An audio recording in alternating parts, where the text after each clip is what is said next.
How AI detects plant diseases. So ఎలా AI plant యొక్క డిసీజెస్ని డిటెక్ట్ చేస్తుందో చూద్దాము. A farmer capture an image of the affected leaf using a smartphone or drone. So ఎప్పుడైతే ఒక leaf కెట్టే ఒక మొక్కకు కానివ్వండి, ఒక ఆకు కానీ ప్రాబ్లం వచ్చిందో ఆ ప్రాబ్లం ఇమేజ్ని ఒక స్మార్ట్ ఫోన్ ద్వారా కానీ డ్రోన్ ద్వారా కానీ దాని ఒక క్యాప్చర్ చేయాలంటే ఫోటో అయితే తీస్తారనమాట.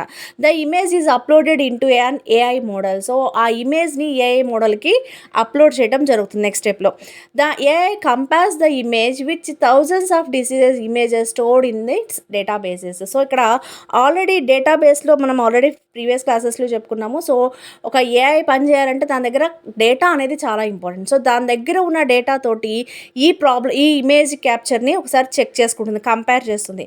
సో అలా కంపేర్ చేయటం వల్ల AI identifies the disease name, infection level, recommended treatment. So ఇక్కడ ఇది ఏం చేస్తుంది అంటే కంపారిజన్ చేసుకున్న తర్వాత అది ఏం చేస్తుంది అంటే ఆ డిసీజ్ ఏ పేరుతో ఉందంటే వచ్చిన డిసీజ్ ఏంటో చెప్తుంది, అలానే ఇన్ఫెక్షన్ ఏ లెవెల్లో ఉందో చెప్తుంది.